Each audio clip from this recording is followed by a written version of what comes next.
በሚሊዮን የሚቆጠር ህዝብ ዋሽታ በዓል ታከብራለች። ገብርኤል በታህሳስ 19 ቀን ሰለስቱ ደቂቅን ከነደደ እሳት አዳናቸው ብሎ የሚል የታህሳስ ገብርኤል ላይ የተጻፈ የለም። 19 የሚከበሩ የቅዱሳን በዓላት ብዛታቸው የቅዱሳት በዓላት ብዛታቸው ከአንደኛው መቃብር ወደ ሌላኛው መቃብር ከአንደኛው ደብር ወደ ሌላኛው ደብር ይወስዷል። ሄደ እዛኛው ላይ ፍርፋሪ ከበላ እዚኛው ላይ ደግሞ የመቃብር አፈር አምጣ ይላል። ሌላኛው ጋር ደግሞ የጻድቁ ፂም ነው ብሎ የዛፍ ሽምጣጭ የእንጨት ሽበት የተባለው እሱን አጭሰው ከጎማ ጋር ምናምን ነገር አድርገህ እንደዚህ ብታደርገው ከቅዱሳኑ በረከት ሱታፌ ትሳተፋለህ እያሉ ማለት ነው። በትናንትና ገብርኤል ተብሎ በተመለከው በተከበረው ይኸው እኔ እናገራለሁ። ለምናገረው በመረጃ ላይ ስለሆነ ማለት ነው። የውሸት የትርክት በዓል በዛን ቀን ስንት ሰዎች ናቸው? ትናንት ነው የምለው በኦርቶዶክስ ያው ዛሬ ማለት ነው። እኔ ጋር ቀኑ አንድ ቀን ቀደም ስለሚል ማለት ነው። እስቲ ይህንን ይህ ሰው የሚለውን ስሙት። ከቤተክርስቲያኒቱ መጽሐፍት ላይ ነው የሚናገረው። እስቲ ይህንን ስሙት ወንድሞች እናቶች። 19 የሚከበሩ የቅዱሳን በዓላት ብዛታቸው ሁሉንም በአንድ ላይ እጥር ምጥን አድርጌ አቀርብላችኋለሁ። አደራ እናንተ ነገ ታህሳስ 19 አቤት አቤት አቤት ታህሳስ 19 የሚከበሩ የቅዱሳን በዓላት ብዛታቸው ሁሉንም በአንድ ላይ እጥር ምጥን አድርጌ አቀርብላችኋለሁ። አደራ እናንተ ደግሞ የተለመደ ትብብራችሁ ኮፒ ሊንክ ማድረግ እንዳይረሳ እላለሁ። በተደጋጋሚ እንደምናገረው በዕለተ ቀናቸው የምትችሉ 19 የማትችሉ ደግሞ ቢያንስ 3 ጊዜ ኮፒ ሊንክ በማድረግ እነዚህን ቅዱሳን ሁሉም ሰው እንዲያውቃቸው አድርጉልኝ። አንደኛ መጋቢ ሐዲስ የራማው መልአክ ደስታን አብሳሪ የምስራች ተናጋሪ ሊቀ መላእክት ቅዱስ ገብርኤል ሰለስቱ ደቂቅ አናንያ አዛርያ ሚሳኤልን ከእቶን እሳት ያዳነበት ታላቅ ዓመታዊ ክብረ በዓል ነው። ሁለተኛ ባለ ብዙ ቃል ኪዳኑ ቅዱሱ አባታችን ስምህን የጠራና ዝክርን የዘከረ መታሰቢያን ያደረገ እስከ 24 ትውልድ ድረስ እምርልሃለሁ። ስምህን በመጥራት ለተራበ ያበላ፣ ለተጠማ ያጠጣ፣ ለታረዘ ያለበሰ፣ ለቤተ ክርስቲያን በአንተ ስም ለተሰየመ ቤተ ክርስቲያን ማንኛውንም አቅሙ የፈቀደውን ስጦታ ያበረከተውን ደግሞ እስከ 28 ትውልድ ድረስ እምርልሃለሁ። በማየ ጸሎትህ አንተ ባፈለከው ጸበል ለአንተ በፈለቀልህ ጸበል የታጠቡ የተጠመቁና የጠጡ ሰዎችን እስከ 27 ትውልድ ድረስ እምርልሃለሁ። ገዳምን ለመርገጥ ለመሳለም ለመሳም አስበው ነገር ግን ያልተሳካላቸውን ስላሰቡ ብቻ እስከ 26 ትውልድ ድረስ እምርልሃለሁ። በአንተ ስም ቤተክርስቲያን ያሰራና ያሳነጸውን እስከ 33 ትውልድ ድረስ እምርልሃለሁ። በመንግስተ ሰማያትም 33 የብርሃን ከተማን አዘጋጅለታለሁ። ዝክርና መታሰቢያን ሊያደርግ ብሎ ነገር ግን በተለያየ ችግር ያልተሳካለትና ያላደረገውን ስላሰበ ብቻ እስከ 25 ትውልድ ድረስ እምርልሃለሁ። በገዳምህ በመገኘት የቻለ በልደትና በእረፍት ቀን ያልቻለ ደግሞ በየወሩ እየመጣ ቅዱስ ሥጋውና ክቡር ደሙን የተቀበለውን እስከ 35 ትውልድ ድረስ እምርልሃለሁ። በዚህ ምድር ላይ ለ332 ዓመታት ስትጋደል ስትቀመጥባት የነበረችው ይህቺ ጠፍጣፋ ድንጋይ እብነ ሕይወት የተባለችው ይህቺ ድንጋይ የመካኖችን ማህፀን ፈተታ ልጅን ትስጥ። የመካኖችን ማህፀን ፈተታ ልጅን መስጠት ብቻ ሳይሆን መንቀሳቀስ መራመድ የማይችሉ አካለ ስንኩልም የሆኑ ማየት የማይችሉ መስማት የማይችሉ መናገር የማይችሉ ሰዎችን በሙሉ ትፈውስልህ። ወደ ገዳም ስትመጣ አንተ በመስቀል ባርከህ ያፈለግከው ጸበልና ከአረፍክ በኋላ ከመቃብር ላይ የሚወጣው ጸበልም ልጅ መውለዱ የማይችሉ የእናቶችን ማህፀን እየፈታ ልጅን ያሰጥልህ፣ ማንኛውንም ምድራዊ ደዌ ይፈውስልህ የተባሉት ቅዱሱ ድንቅ አድራጊው ባለብዙ ተአምሩ አባታችን አቡነ አባለ ክርስቶስም ታህሳስ 19 የእረፍት በዓላቸው ነው። ሶስተኛ የሊቀ መላእክት የቅዱስ ገብርኤል ወዳጅ የነበሩ በጣም ይገርማል። የሊቀ መላእክት የቅዱስ ገብርኤልን በዓል ያከብሩ የነበረ ዝክሩን ይዘክሩ የነበረ መታሰቢያውን ያደርጉ የነበረ ቅዱስ አባት ሲሆኑ ታዲያ በመስከረም 19 ቀን መልአከ ሞት ተልኮ መጣና ጊዜ እረፍትህ ደርሷልና ለወስድህ ነው ተልኬ የመጣሁት ቢላቸው የሊቀ መልአኩ የቅዱስ ገብርኤልን ክብረ በዓል ታህሳስ 19 ሳላከብር አትወስደኝም በማለት መልአከ ሞትን ታህሳስ ገብርኤል እስከሚደርስ ድረስ ከመስከረም 19 እስከ ታህሳስ 19 ድረስ ለሶስት ወራት ከቤታቸው እንዳይገባ በራቸው ላይ ገዝተው ያቆሙ ድንቅ አባት። ታህሳስ 19 የሊቀ መልአኩ የቅዱስ ገብርኤልን በዓል ካከበሩ በኋላም በዚህችው ቀን እረፍታቸው የሆነላቸው ቅዱሱ አባታችን አቡነ ስነ ኢየሱስ በዚህ በታህሳስ 19 ቀን የእረፍት በዓላቸው ነው። ታዲያ እኒህ ቅዱስ አባት አንድ ትልቅ ቃል ኪዳን አላቸው። እርሱም አንድ ሰው ትልቅ ኃጢአት ሰርቶ ነገር ግን ለንስሐ አባቱ ለካህን መናዘዝና መናገር ቢፈራ፣ ኃጢአቱን ለካህን ለመናገር ቢያፍር፣ ስምህን ከስሜ ጋር አዋህዶ 3 ጊዜ ቢማጸነኝ ማለትም የአቡነ ስነ ኢየሱስ አምላክ ጌታዬና አምላኬ ኢየሱስ ክርስቶስ ሆይ ስለ ወዳጅ ስለ አቡነ ስነ ኢየሱስ ይዤሃለሁ እባክህን ኃጢአቴን ይቅር በለኝ ቢለኝ ኃጢአቱን እደመስስለታለሁ የሚል ትልቅ ቃል ኪዳን አላቸው። ስምህን የጠራ ዝክርን የዘከረ መታሰቢያን ያደረገ በበዓል ቀን በቤተክርስቲያን ተገኝቶ በዓልን ያከበረ ለቤተክርስቲያን ማንኛውንም አቅሙ የሚፈቅደውን መባዕና ስጦታ ያበረከተውን ሁሉ አንተ በምትኖርበት የብርሃን ከተማ አንተ በምትኖርበት አዳራሽ አብሬ አኖረዋለሁ። ገዳምህን የተሳለመውን ኢየሩሳሌም ጎልጎታ መቃብሬን እንደተሳለመ እቆጥርለታለሁ። በገዳም በመገኘት እንጨት የለቀመውን ውሃ የቀዳውን ንጹሐት ከሆኑት አርድእቶችና ደቀ መዛሙርቶች እደምረዋለሁ። ከዝክርህና ከመታሰቢያ በረከት ውጭ በአንተ ገዳም በአንተ ቦታ የወደቀ የተጣለ ፍርፋሪም የቀመሰውን ሁሉ ቅዱስ ሥጋዬና ክቡር ደሜን እንደተቀበለ አደርግለታለሁ። በቃ ብትፈልግ የመቃብር አፈር ነው፣ ከፍ ካለ ፍርፋሪ ነው። ልብ በሉ። አምላክ ሰው ሆኖ የሰማይ የምድር ጌታ ዩኒቨርሱን ፀሐይና ጨረቃውን ከዋክብትን ሰማያትና ምድርን በውስጡ ያሉትን ፍጥረታት ካለመኖር ወደ መኖር ያመጣ አምላክ ሰው ሆኖ ከድንግሊቱ ተወልዶ አስተምሮ ወደ እኔኑ ብሎ ጥሪ አድርጎ የአባቱን የእግዚአብሔር አብን የራሱንም በራሱን ፍቃድ በአባቱን ፍቃድ ስለመጣ አስተምሮ ለበደል ለኃጢአታችን ሞቶ የብሉይ ኪዳን ነቢያት ወደሱ ጠቁመው የአዲስ ኪዳን ሐዋርያት ወደሱ ጠቁመው ፍርፋሪ ስትበላ ትጸድቃለህ፣ 22 ትውልድህ 52 ትውልድህ ይድናል ብላ የምታስተምር ቤተክርስቲያን እነኚህ ሰው ይሁኑ። አቡነ ደንቆሮ የሚባለው አይነት ሰውዬ ነው የሚመስለው ፎቶ መጽሐፉ ስላለኝ አቡነ ደንቆሮ የሚባሉ በስራ ስላሉ ማለት ነው። ሰው ይሁኑ ምን ይሁኑ የማይታወቅ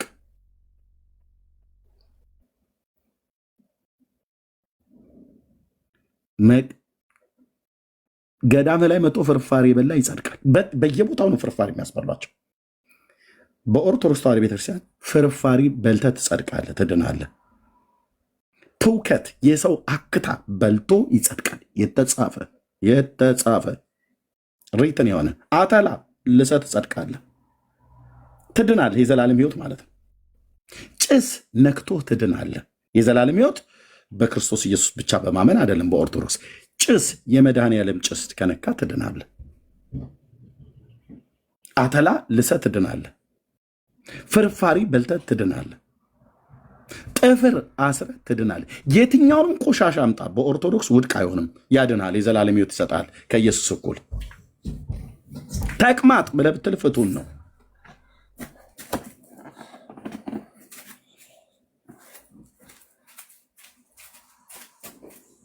እችን ቤተክርስቲያን አውሬው ነው የተበቀላት።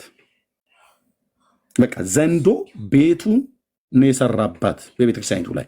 በምን በስተት ትምህርት ገብቶ እንደፈለጋቸው አንድ ቀን አገልጋዮቹ ጉዳያቸው አይደለም። እዚህ ቆሞሶች አሉ፣ መርጌቶች አሉ። 2 ቆሞሶች አሉ፣ 1 መርጌት አለ። እኔም የቤተክርስቲያኒቱ አገልጋይ ስለሆንኩ 4 ሰዎች አለን እዚህ። አንዱም አገልጋይ ግድ አይሰጠውም። ምን መኑ ኖረ ሞተ ጉዳይ አይደለም። ለዘላለም ጥንግድ ብለህ ከፊታቸው በጣም አንድ ጳጳስ ላንተ ዞር ብሎ የሚያስብልህ አንድ ቆሞስ ካሉ እንደው እግዚአብሔርን የሚፈሩ ሁሉንም እንደዛ ባልጨፈልቅም እንኳን ጥቂቶች ካልሆኑ በስተቀር ሌላው ገንዘባቸው አይጉዳል፣ ስልጣናቸው አይነካ፣ ጉዳያቸው አይደለም። ለዚህ ነው የማይመጡት። ሲጠየቁ ቤት ውስጥም ሲጠየቁ ያስወጡሃል፣ እዚህም ሲጠየቁ አይመጡም። ጭራሽ እንዳትሄዱ ነው ብሎ የሚሉት። ይሄ እንግዲህ እነዚህ ሰዎች አሁን እዚህ 4 ሰዎች የተደረደሩቱ ተብሎ የተባሉቱ የታኅሳስ ገብርኤል ዕለት ትናንትና አብረው ከገብርኤል ጋራ አብረው የከበሩ የተባሉ ናቸው።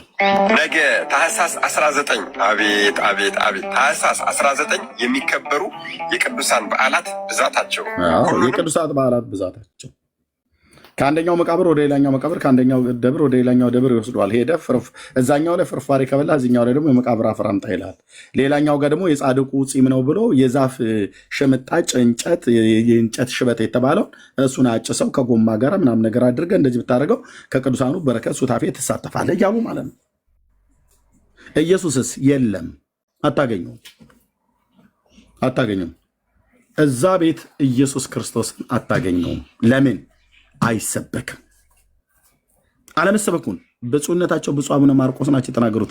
የቤተክርስቲያኒቱ ስብከተ ወንጌል ኃላፊ አትፍሩ፣ ሊቃውንትን ጠርቶ አትፍሩ ይባላል። ሊቃውንቱ ማንን ነው የሚፈሩት?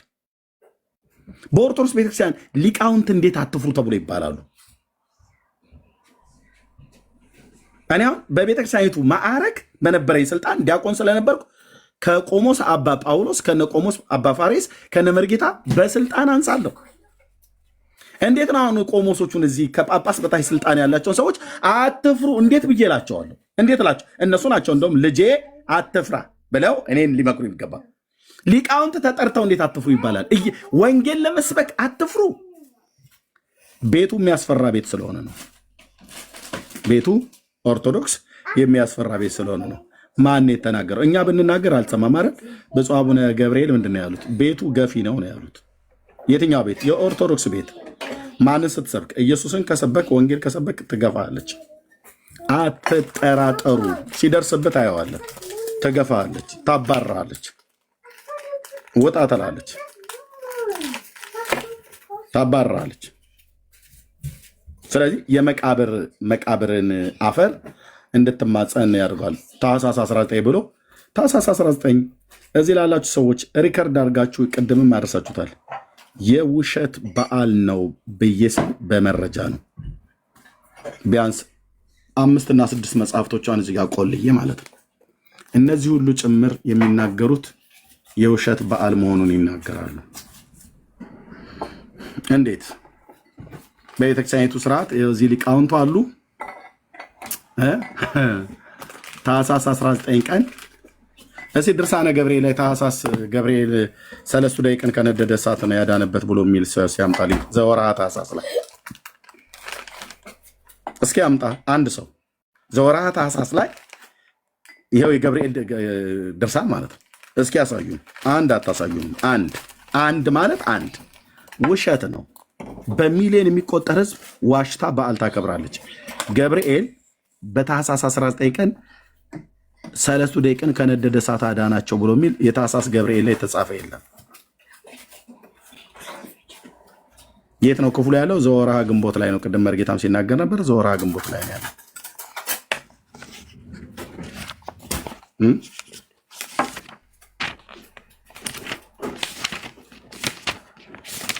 ዘወርኃ ግንቦት ላይ ነው የተጻፈው።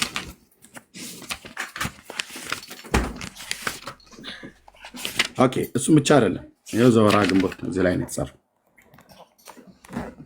ይኸው ናቡከደነጾር በአንደኛው ምዕራፍ ላይ ንጉሱ ነገሰ 18 ዓመት ቁመቱ 60 ክንድ የሆነ ወርዱ ምስልም ሰርቶ በዱራ ሜዳ ላይ ያቆመው በቃ እዚህ ጋር ነው የጀመረው። ኦኬ፣ ዘወርኃ ግንቦት ማለት ነው። ዘወርኃ ታኅሳስ ላይ ያለ የለም።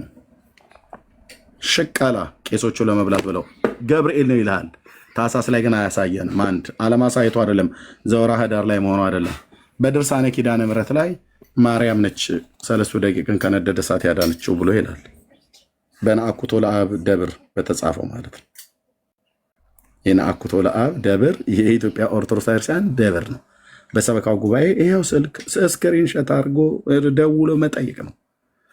በዚህኛው ላይ የማክሰኞው ድርሳን ላይ ድርሳነ ኪዳነ ምሕረት በሰሉስ ማለት ነው። ማርያም ናት ያዳነችው ማንን? 3 ደቂቅን። ኤርምያስ ያመሰግናት ቁጥር 5 ማለት ነው።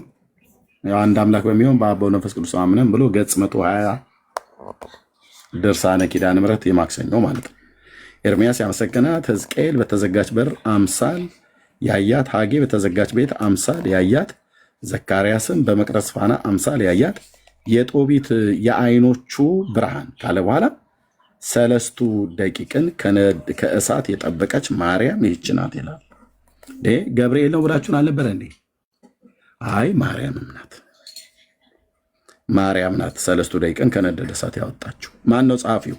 አንድ ግለሰብ አይደለም። ማን? ደብሩ የነአኩቶ ለአብ የእስላም ገዳም አይደለም፣ የካቶሊክ ገዳም አይደለም፣ የፔንቴ ገዳም አይደለም፣ የራሷ የኦርቶዶክስ። እኔ እነዚህም መጽሐፍቶች ስገዛ በብዙ 100 ሺህ ብሮች ተገዝቶ ሲመጣ ከእውነተኛ ከራሷ ከቤተክርስቲያን ንዋየ ቅድሳት የተገዛው። ይህም ብቻ አይደለም። ማርያም ነች ብለን ስንል አይ ማርያም አይደለችም፣ ድርሳነ ኡራኤል ላይ ኡራኤል ነው ያወጣቸው ከነደደ እሳት ብላ ትላለች ቤተክርስቲያኒቱ። አይ ይህን እንግዲህ ድንገት ተሳስቶ ሊሆን ይችላል ብለን ምን እንዳንል፣ የለም ሚካኤል ነው ያወጣቸው ከነደደ እሳት ብላ ደግሞ ድርሳነ ሚካኤል ላይ ደግሞ ጽፋለች።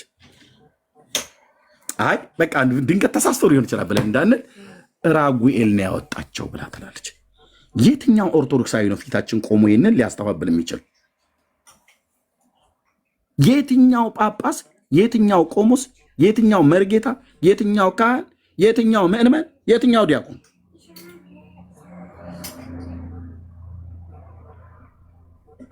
ስለዚህ በኢትዮጵያ ኦርቶዶክስ ታሪሳን 3 ደቂቅን እነዚህ ናቸው ያዳኗቸው። ራጉኤል፣ ሚካኤል፣ ኡራኤል፣ ኪዳነ ምሕረት፣ ገብርኤል። ይኸው መጽሐፍ የታኅሳስ 19 የውሸት በዓል ነው። ውሸት ነው የሚባለው። እሺ ጽና። እሺ ሰላም ሰላም፣ እንዴት ናችሁ? ደህና ነን እግዚአብሔር ይመስገን። እንግዲህ በድርሳነ ገብርኤል ላይ እነዚህ 3ቱን ደቂቆች ቅዱስ ገብርኤል ከእሳት እንዳወጣቸው ይናገራል። አንተ ግን የለም እያልክ ነው።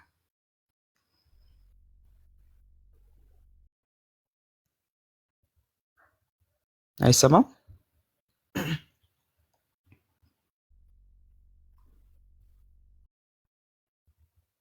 ሶሪ ሚዩት አድርጌ እያወራሁ ዘወርሃ ግንቦት ላይ እኮ አለ እኮ እያልኩ ነው።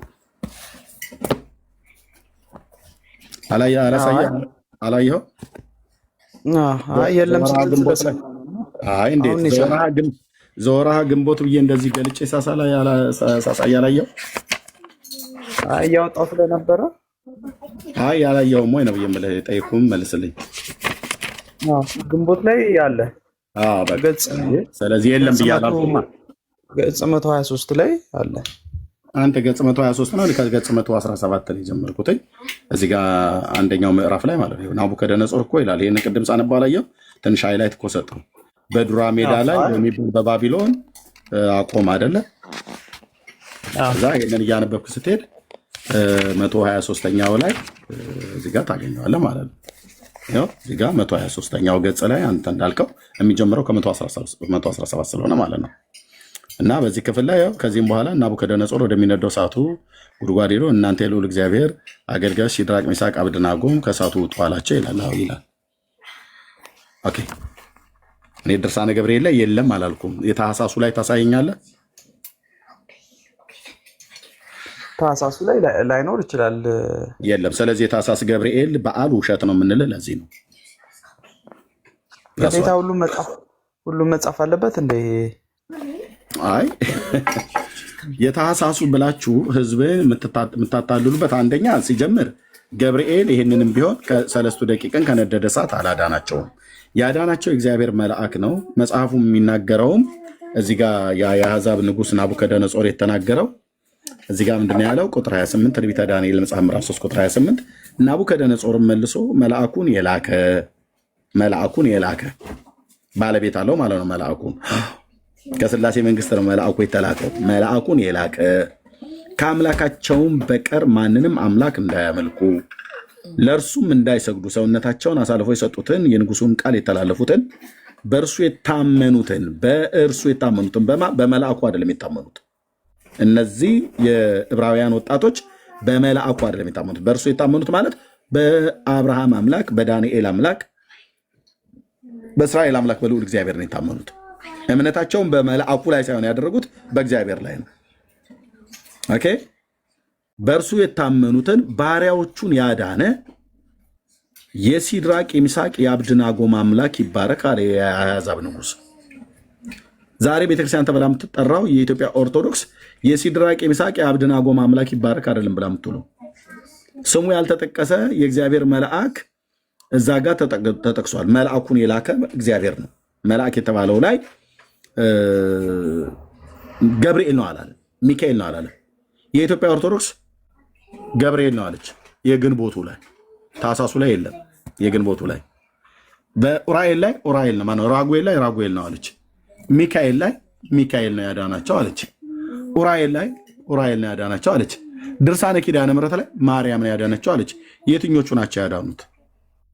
ሰለስቱ ደቂቅን የትኞቹ ናቸው ያወጡት? ማርያም ነች ያወጣቻቸው ወይስ ኡራኤል ነው ያወጣው ወይስ ሚካኤል ነው ያወጣው ወይስ ራጉኤል ነው ያወጣው ወይስ ገብርኤል ነው ያወጣው ወይስ እግዚአብሔር ነው ያወጣቸው? በመጽሐፍ ቅዱስ ይህ እኮ ቀላል እኮ ነው። ኦኬ መልስልና፣ ቀላል ከሆነ መልስልና። እንግዲህ በመላእክት ላይ ሆነው በነ መልአኩ ቅዱስ ገብርኤል ላይ ሆነው ያው እግዚአብሔር ነው ያዳናቸው። ይህ እኮ ገብርኤል ላይ ሆኖ አዎ፣ ገብርኤል ማለት በራሱ ምን ማለት ነው ልጠይቅህ እስኪ። እንዴት ነው ገብርኤል ላይ ሆኖ እግዚአብሔር ገብርኤል ላይ ይሆናል እንዴ? የዛ ክርስቶስ ለምን ሞተ? ለምን ወደ ማርያም መጥቶ ያንን አበሰረ? አይገናኝም። ጽና። ኧረ በደንብ ነው የሚገናኘው። ገብርኤል ላይ ሆኖ ነው ያልከኝ? ገብርኤል ክርስቶስ ለምን አበሰረ? ክርስቶስ ለምን ራሱ መጥቶ ለምን አላበሰራትም? አልጠየኩም። እኔ ስለ ብስራት አልጠየኩም። ብስራትማ መጥቶ አብስሯታል። መልእክተኛው ባሪያው ስለሆነ እንደፈለገ የማዘዝ ስልጣን አለው። ቅዳሴ የምታስቀድስ ከሆነ ሰራዊተ መላእክቱ ለመድኃኔዓለም እያለ እንላለን። በሰራዊቱ ላይ የፈለገውን ማዘዝ ይችላል። የፈለገውን ከፈለገ እንጦሮንጦስ ሲኦል ሊከተው ይችላል። ገብርኤልን ኢየሱስ ኦኬ ከፈለገ አልኩ። ባሪያውን አገልጋዩን እኔ ጠየቅኩ። ሌላ ነው። አገልጋዩን ለምን ላካት በለኝ። የመላክ መብት አለው። ከፈለገ ከመላእክትነት አውርዶ ወደ ሰይጣንነት ሊጨምረው ይችላል። እኔንም አንተ ነው። ከፈለገ የፈጠረውን ፍጥረት ዓለምን በአንድ ቀን እምሽክ አድርጎ ሌላ ፍጥረት መፍጠር ይችላል። ለምን ላከው አይባልም። ኦኬ ለምን ላከው አይባልም። በራሱ ባሪያ በራሱ አገልጋይ ላይ ስልጣን የለውም መብት የለውም ብለህ ካላልክ በስተቀር እኔ ገብርኤል እንዴት ማርያም ጋር ተልኮ መጣ አይደለም የኔ ጥያቄ። የኔ ጥያቄ እዚህ ገብርኤል ነው ብላችሁ ባላችሁበት ጋር መጽሐፍቶቻችሁ ሚካኤልም ነው ራጉኤልም ነው ብሎ ይላል። የትኛው ነው የመጣው ነው? ማንኛውን ያዳነው? ያዳነው ገብርኤል ነው። ያዳነው ገብርኤል ነው አይደል? እሺ ሚካኤል ነው ብላስ ማነው? ራጉኤል ነው ብላ የምትለውስ ቤተክርስቲያን ውሸት ነው? ውሸት አይደለም። እሺ ሚካኤል ነው ብላ የምትለውስ ኦርቶዶክስ ውሸት ነው? እውነት ነው። ኡራኤልም አይደለም ብሎ የሚለውስ ውሸት ነው? እውነት ነው። ማርያም ነች ብሎ የሚለውንስ እውነት ነው? እውነት ነው። ታድናለች። ኦኬ ይሄ መልአክ ነው አይደል? አዎ መልአክ ነው። ይሄም መልአክ ነው። አዎ ራጉኤልም ገብርኤልም መልአክ ናቸው አይደል? ሁሉም መልአክ ናቸው። ወደ ጉዳይ ግን ማርያምስ? ማርያም የጌታችን የኢየሱስ ክርስቶስ እናት መልአክ አይደለችም አይደል? መልአክ አይደለችም። እነዚህ ሶስት ወጣቶች በባቢሎን ምርኮ የሄዱት መቼ ነው? ዓመት ነው እየጠየቁ ያለ ዓመተ ምህረት ወይ ዓመተ ዓለም ወይ ዓመተ ዓለም መቼ ነው ወደ ባቢሎን የሄዱት? እሱን አላውቀውም። ማርያም በዛ ጊዜ ነበረች? ማርያም እኮ ዓለም ከመፈጠሩ በፊት እኮ በአምላክ ሕሊና ታስባ ነበረ። እኔ ያልኩ ከእሳት ውስጥ ልታወጣቸው እሷ በዛ ነበረች ወይ ነው የጠበቀቻቸው ብሎ ስለሚል በአምላክ ሕሊና ውስጥ ሆና ነው የጠበቀቻቸው ወይስ እንዴት ነው? ማርያም በዛ ጊዜ ነበረች? ማርያም ቆይ አዳምጠኝ። ይሄ በስጋዊ ካየኸው የለችም። በመንፈሳዊ ከሆነ ግን አለች። ዓለም ከመፈጠሩ በፊት በአምላክ ሕሊና ታስባ ነበረ እመቤታችን ቅድስት ድንግል ማርያም። ከመወለዷ በፊት እኮ ትንቢት ተነግሮላታል እኮ። እኔ እሱን ትንቢት የቱ ጋር ማን የትኛው ነቢይ ነው የተናገረው? ከመወለዷ በፊት ትንቢት ምን ተብሎ የተነገረላት? ትንቢተ ዳንኤል። ምን ተባለላት? ትንቢተ ኤርሚያስ። እሱን ወደኋላ እንመለስም። እሺ ምን ተባለላት? ለምን ታሪክ ስለሆነ ማለት ነው። ዳንኤል ስንት ላይ ኤርሚያስ ስንት ላይ? ቆይ እሱን ወደኋላ መመለስ አልፈልግም። አሁን እያወራን ያለ ነው ስለ መላእክት ነው። የለም ቆይ ለማርያም ስለመወለዷ የተነገረ እኔ እያስረገጥኩ ሌዳ ለህዝቡ አንተ ስለሌለ ማለት ነው። እሺ ማርያም በዛን ጊዜ የነበረችው ያልኩ በባቢሎን እሱን አይደለም በአምላክ ሕሊና ታስባ ነበረ ይላል ታምረ ማርያም ላይ። ኦኬ በአምላክ ሕሊና ታስባ ነበር። ቴንክ ዩ ጽና። በአምላክ ሕሊና በአምላክ ሕሊና ሆና ነው የጠበቀቻቸው ከእሳት። በአምላክ ሕሊና ውስጥ ሆና ነው እዚህ ባሳየው ድርሳነ ኪዳነ ምሕረት ዘሰሉስ ላይ በአምላክ ሕሊና ውስጥ ሆና ነው ከእሳት የጠበቀቻቸው። አንብበው እሱን አነበኩል እኮ ቅድም እኔ ዘመኔን ሳነበው ነው የቆየሁትኝ። አይ አሁን አንብብልኝ በደንብ እያጣጣም ነው ቃሉን እንሄዳለን። ኦኬ መልካም ለመታዘዝ ብዬ እችል አድርግልህ። የሰኞ የማክሰኞ ድርሳን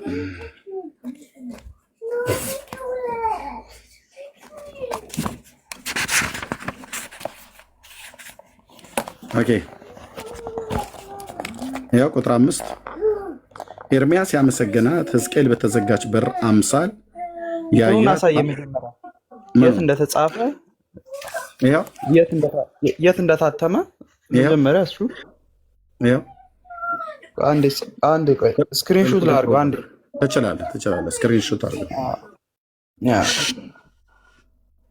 ያ ይቅርታ እዚህ ልጆቼ ነው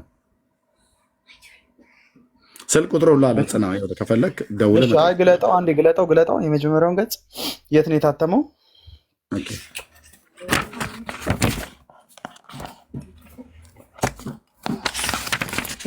ማተሚያ ቤቱን ነው። አዎ ማን እንዳሳተመው ማተሚያ ቤቱን የሚናገር አይመስለኝም። አይደለም ቆይ እዚህ ጋር ስትል እኮ ማን እንዳሳተመው አዎ እኔ ጋር ምሳሌ ብዙ ድርሳናቶች አሉ። ማን እንዳሳተማቸው የት እንደታተሙ ማን እንዳተሙ ይናገራል። አዎ የኛ ቤተክርስቲያን ገዳሙ ነው። ያው ናኩቶ ለአብ ደብረ ሰበካ ጉባኤ ያው አዘጋጅ ማለት አሳታሚው ማለት ነው። የቅዱስ ናኩቶ ለአብ ደብረ ሰበካ ጉባኤ ነው አሳታሚው። ለ2005 ላይ ማለት ነው ማነው 2011 ላይ ለአምስተኛ ጊዜ ነው የታተመው ይላል። ስልክ ቁጥሩ አለ ደውለህ መጠየቅ ትችላለህ። እዚህ ጋር ምን ይላል ግን ይህ የእመቤታችን ድርሳን በቤተክርስቲያን ውስጥ በግዕዝና በብራና ተጽፎ አገልግሎት ሲሰጥ ከቆየ በኋላ በአሁኑ ሰዓት ይላል እዚህ ጋር ማነበው ማለት ነው የግዕዝ ቋንቋ ከተማሩት በቀር የሚሰማ ስለሌለ ወደ አማርኛው ቋንቋ በሊቃውን ተርጉሞ በእግዚአብሔር ቸርነት በድጋሚ በ2004 ዓ.ም ለሁለተኛ ጊዜ ታተመ ይላል። ኦኬ ይሄው ናኩቶ ለአብ ነው ደብሩ ነው አዘጋጁ ማለት ነው። ኦኬ መልካም መቀጠል እንችላለን። ያ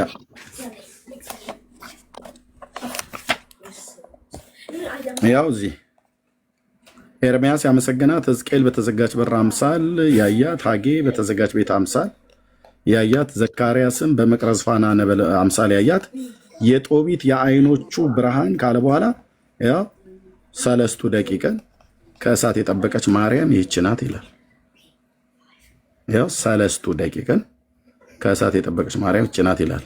ስለዚህ በእሳት ለመጠበቅ በአምላክ ሕሊና ውስጥ ሆና ነበር የጠበቀቻቸው። ምክንያቱም በአምላክ ሕሊና ታስባ ትኖር ነበር ብሎ የሚለውን ተአምረ ማርያምን ስለጠቀስክልኝ ማለት ነው። ጽና አለህ አለሁ። አይ ሪካርድ እያደረኩ ስለነበረ ነው። እሺ በአምላክ ሕሊና ታስባ ነበር ብለህ ስላልከኝ በአምላክ ሕሊና ውስጥ ሆና ነው ከነደደ እሳት የጠበቀቻቸው ማርያም። አዎ በአምላክ ሕሊና ውስጥ ሆና በእሱ ሕሊና ውስጥ ሆና ነው የጠበቀቻቸው። መረጃ አለህ? የመጽሐፍ ቅዱስ ማርያም በአምላክ ሕሊና ውስጥ ሆና 3 ደቂቃን ከነደደ እሳት አውጥታቸዋለች ብሎ የሚል የመጽሐፍ ቅዱስ መረጃ። መልካም መጽሐፍ ቅዱስ ውስጥ ነገርኩህ እኮ እንደ ስጋዊ ካየ ነው የለም፣ እንደ መንፈሳዊ ግን ከሆነ ግን አለ። እሺ እንደ መንፈሳዊ አንተ እኔ እንደ ስጋዊ መቼ ጠይቁ? መጽሐፍ ቅዱስ አይደል ጠይቁ? ጽና መልካም እንደ መጽሐፍ ቅዱስ ውስጥ እኮ ብዙ በነገራችን ላይ በጣም ብዙ ያልተጻፉ ብዙ እንትኖች አሉ። ምሳሌ ክርስቶስ በዚች ዓለም ላይ ስንት ዓመት ነው የኖረው? 33 ዓመት ኖሯል አይደል? አዎ በቃ በ33 ዓመት ውስጥ እንግዲህ አንድ ሕፃን ልጅ አንድ ሕፃን ልጅ ተወልዶ እስከ 33 ዓመት ምን ምን እንደሚሰራ እስኪ ከመጽሐፍ ቅዱስ እያንዳንዱ ህይወቱን እስቲ ያሳየን ከመጽሐፍ ቅዱስ። የተጻፈው ይታዘዛቸው ነበር ነው ብሎ ያለው። ከዛ ውጭ ክርስቶስ ይታዘዛቸው እኮ በቃል ብቻ ነው። የት ነበር ሲታዘዝ የነበረው? በእያንዳንዱ ከዕለት ህይወቱ መጽሐፉ ዝም ባለበት እኛ ዝም ኤርሚያስ ቆይ ከእያንዳንዱ እስከ ዕለተ ህይወቱ ከአንድ ዓመት እስከ 33 ዓመት ያለውን ለምን አልገለጸው መጽሐፍ ቅዱስ ላይ? እንደነገረ እኮ ለቤተሰቦቹ በየቀኑ ማለት ነው። አልጻፈውም። ለምን አድምጠኝ። ለምን አንደኛ ልብ በል ክርስቶስ በዛ ጊዜ የኖረበትን አይደለም ያደረጋቸው ተአምራቶች እንኳን አልተጻፉም ብሏል። ለአምነን በስሙ ህይወት እንዲሆንልን ይህ ተጽፏል ብሎ ያለው ተጽፏል። ሌላው አንደኛ ያልተጻፈበት ምክንያት ይኸው እንደዚህ ይላል። ያልተጻፈበትን ምክንያት ታላቁ ሐዋርያ እንደዚህ ብሎ ይገልጠዋል። ከሱ ልንገር ያልተጻፈበት ምክንያት ጥሩ ጥያቄ ነው የጠየቀው። ያልተጻፈበት ምክንያት እንደዚህ ብሎ ይነግረናል ዮሐንስ ማለት ነው።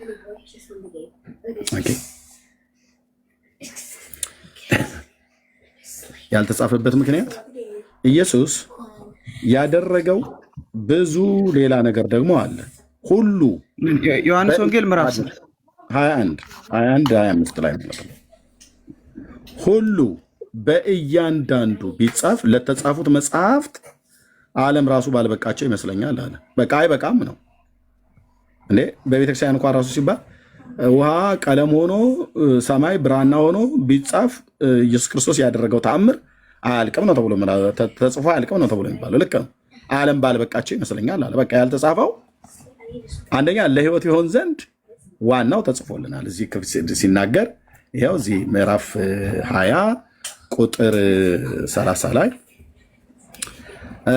ኢየሱስ በዚህም መጽሐፍ ያልተጻፈ ሌላ ብዙ ምልክት በደቀ መዛሙርቱ ፊት አደረገ ካለ በኋላ ነገር ግን ኢየሱስ እርሱ ክርስቶስ የእግዚአብሔር ልጅ እንደሆነ ታምኑ ዘንድ አምናችሁም በስሙ ይሆንላችሁ ዘንድ ይህ ተጽፏል አለ። በቃ ሐዋርያቱ የጻፉትን ጽፈውታል። አሁን ዮሐንስ ፍቁረ ጊዜ የሚባለው የጌታ የቅርብ ወዳጅ ተብሎ የሚባለው 5 መጽሐፍ ጽፏል። እንዴት አንተ 5 መጽሐፍ ትጽፋለህ? አንተ ማትረባ ብለን አንለው። 3 መልእክታት 1 ራእዩንና ወንጌሉን ጽፏል። እንዴት እንደ ቀረቤታ 5 መጽሐፍ ትጽፍለታለህ ብለን አንልም። ጴጥሮስ 2 መልእክት ነው የጻፈው። ከዮሐንስ ጋር አብሮት ነበረ። ይሄን ያህል ዘመን ኖሮ እንዴት 2 መልእክት ብቻ ይጽፋል? እንዴት ነው ግን አንተ እንዴት አታውቀውም ማለት ተብሎ አይባል። በቃ በመንፈስ ቅዱስ ኢንስፓየር ተደርገው በመንፈስ ቅዱስ መመራት የጻፉትን መንፈስ ቅዱስ ያጻፋቸውን ጽፈዋል። ከዛ ውጭ አልጻፉም። ለምሳሌ በኢትዮጵያ ኦርቶዶክስ ተዋሕዶ ቤተክርስቲያን እንደጻፈችው ማለት ነው ታምረ ኢየሱስ የሚባል እኔ ይቅርታ አድርጉልኝ፣ ታምረ ኢየሱስ የሚባል የተረገመ መጽሐፍ ማለት ነው። የተረገመ አለኝ እኔ መረጃ አለኝ ለምናገረው ነገር ቀጥዬ ማወራህን ስሰማ የተረገመ መሆኑን አንተው ራሱ ታረጋግጣለህ። የተረገመ መጽሐፍ ጽና የተረገመ መጽሐፍ በየስዕል ሳቃልል አይደለም። እኔ አንብቤ ውስጡ የተጻፈውን አንብቤ ከመጽሐፍ ቅዱስ ጋር አነጻጽሬ አስተያይቼ የተረገመ መጽሐፍ ብዬ ያልኩትኝ ታምረ ኢየሱስ የሚባል በጌታ ስም ስለተጻፈ ብቻ ኢየሱስ ብሎ ስላለ ብቻ ቅዱስ መጽሐፍ ብያለሁ። የተረገመ መጽሐፍ ነው። ለምሳሌ ጌታችን ገና ሕፃን ሆኖ ሳለ ነው ልጆችን እየጨፈጨፈ ሲገድል የነበረው። የ5 ዓመት ልጅ ሆኖ ሳለ አለችን የኢትዮጵያ ኦርቶዶክስ።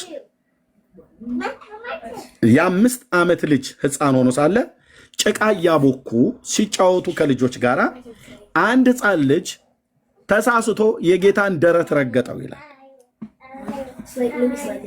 እና በዚያን ሰዓት ላይ ጌታችን ኢየሱስ ክርስቶስ ሕይወት ተቆረጠች ካንተ አለፈች ብሎ አለው። ልጁ ወዲያውኑ ወደቀና ሞተ ይላል።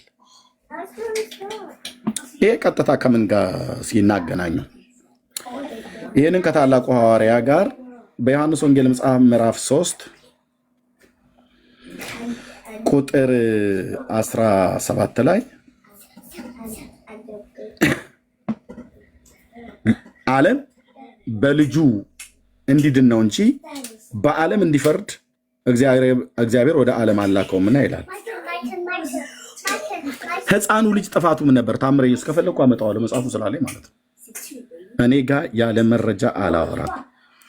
የህፃኑ ጥፋት ምን ነበረ? የኢየሱስን ደረት ተሳስቶ መርገጡ እና ጌታም ወዲያውኑ ህይወትህ ተቆረጠች ብሎ አለው። ልጁ ሞተ ይላል። ከ4 ነው ከ5 ቦታ በላይ ነው ልጆችን የገደለው። ልጆችን ህፃናት ምንም አንድምታ አለው እኮ አንድምታ ሊኖረው ይችላል። በነገራችን ላይ አለው ታምር አንድምታ የለውም። ታምር አንድምታ ጽና ማለት ሁሉም መጽሐፍ ቅዱሶች በነገራችን ላይ አንድምታ አላቸው። ሊቃውንቶች አረ በሚገባ አላቸው። ያው እዚህ ያሉ መርጌቶችም ቆሞሶችም እዚህ ያሉ ሊንገሩ ከፈለጉ ቆሞስ አባ ፋሪስ አለው ታምረ ኢየሱስ አንድምታ። እስቲ ቆሞስ መሆናቸው በምን ይታወቃል? ቆሞስ መሆናቸው አንደኛ በምን ይታወቃል? ከፈለግ ጠይቃቸው፣ በግዕዝ ከፈለግ ጠይቃቸው። ይጠይቋል እኮ ጠይቃቸዋለሁ። እኔ ነኝ የጠይቋቸው ያለሁት። እኔ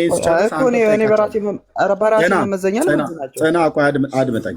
ተጠይቃቸዋለህ እኮ አልኩህ። ከፈለግ ሶስቱንም ቆሞሳት ሁለቱን ቆሞሳት አንዱን መርጌታ ታወራቸዋለህ። በቤተክርስቲያን በትምህርት ትጠይቃቸዋለህ።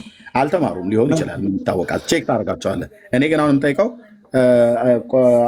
ቆሞስ አባ ፋሪስ ታምረ ኢየሱስ አንድምታ አለው የለውም? ኤርምዬ እሺ። ቆሞስ አባ ጳውሎስ ታምረ ኢየሱስ አንድምታ አለው? ብራና ነው፣ በብራና መጻፉ ነው እንጂ በአንድምታ ትርጓሜ የተጻፈ የለውም፣ የተተረጎመም የለውም። በአማርኛና በግዕዝ በሁለት መስመር ነው የተጻፈው።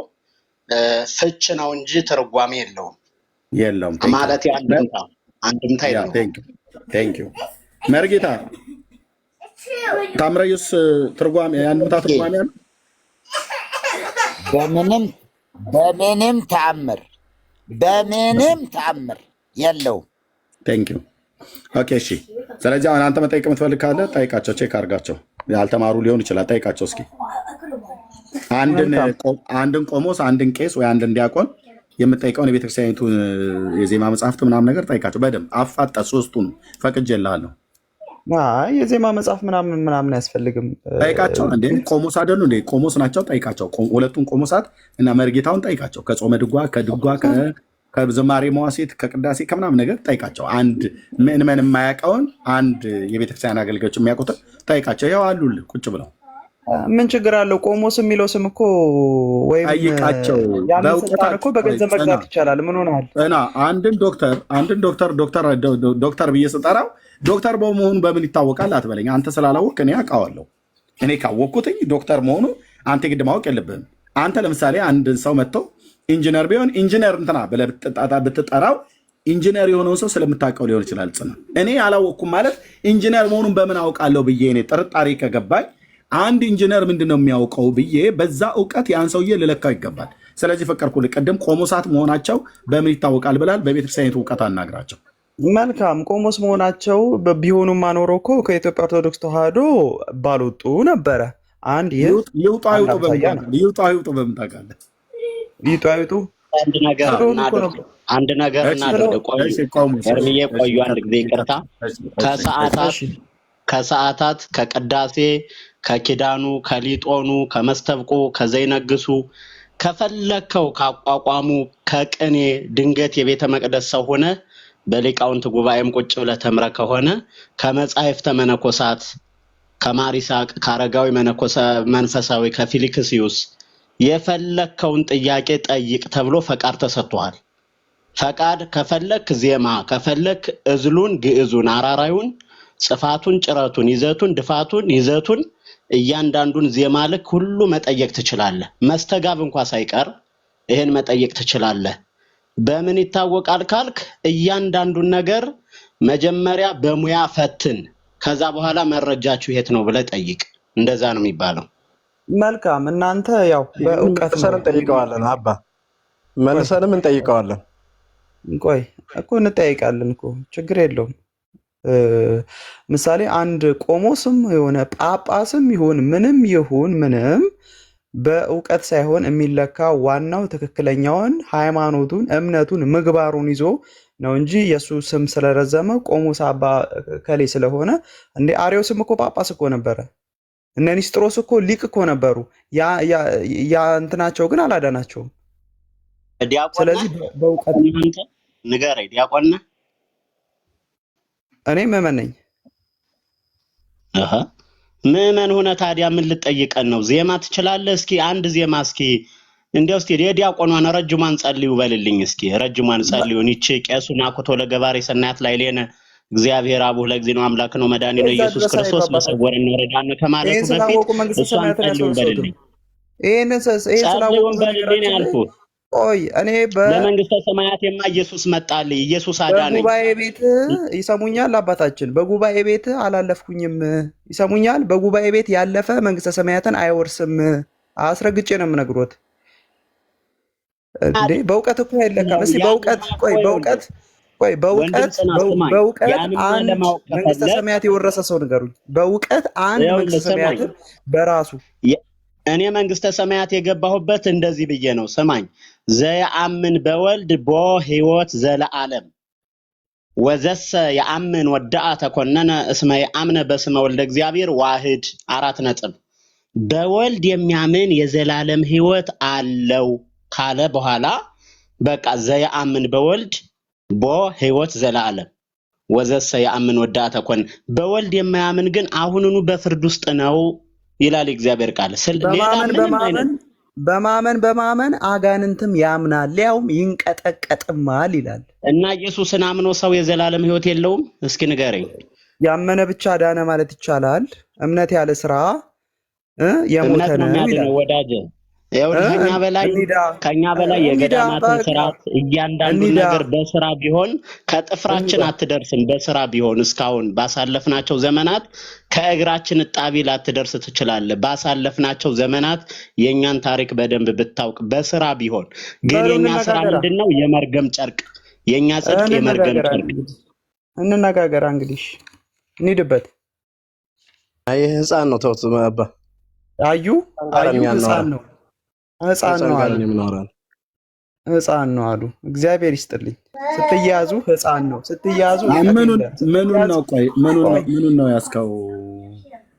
ጽና ምንድን ነው ማለት? አሁን ከሳቸው እኩል እውቀቱ አለኝ ብለህ ለማውራት ፈለግ? ጽና ይገለጣ መጽሐፍ ቅዱስ ልልቀቀህ በቤተክርስቲያን እንደማመጥ ልልቀቅህ ከአባ ጳውሎስ ጋራ በእውቀት በቤተክርስቲያኒቱ በመጽሐፍ ቅዱስም ታወራለህ። መልካም ደስ ይለኛል። እሺ እሳቸው ለሚጠቅሱልህ ጥቅስ ሁሉ ጭምር በግዕዝ ቢጠቅሱ እየተረጎም ትቀጥላለህ። ይቀጥሉ አባ ጳውሎስ። አይ ግዕዝ ነገርኩህ እኮ የቤተክርስቲያን ልጅ መጽሐፍ ቅዱስ ቆይ መጽሐፍ ቅዱስ የቤተክርስቲያን ልጅ ነህ። ቆይ ጽና የቤተክርስቲያን ልጅ ነህ። የትኛውን ቢጠቅሱ በዕብራይስጥ ጠይቃቸዋለሁ። እሺ የተወሰነ ችለዋለሁ። በዕብራይስጥ ይችላሉ። ኦኬ ምኑ ነው በዕብራይስጥ የምጠይቃቸው? ወንጌል በዕብራይስጥ ተጽፏል። ፈቱልኛል እንዴ? በደንብ አድርጎ ነው የተጻፈው። ወንጌል በዕብራይስጥ ተጽፏል። በደንብ አድርጎ ነው የተጻፈው። የትኛው ወንጌል ነው የተጻፈው? እንኳን አያውቅም እኮ ኤርምዬ። ቆይ የትኛው ወንጌል በዕብራይስጥ የተጻፈው? ተረጋጉ። አንተ የምታውቀው እኮ አማርኛውና ግዕዙን ነው። ብራዘር የትኛው ወንጌል ነው የጠየቅኩህ? የትኛው ወንጌል ነው በዕብራይስጥ የተጻፈው? ሙሉ ወንጌል ማን ነው በዕብራይስጥ የተጻፈው? አዲስ ኪዳን በዕብራይስጥ ነው የተጻፈው። አልተጻፈም የሚል አንጣልኝ። ኦኬ መልካም እሺ። እስከዛ ድረስ እኔ እና እሳቸው እምነት ብቻ ነው ያሉት። በስራ አይዳንም ብለዋል። ይሄ መጽሐፍ ታውቀዋለህ? አውቀዋለሁ። እሺ 80 ያሉ ነው። የስንቱ ነው? የስንቱ ነው? የ38ቱ ነው።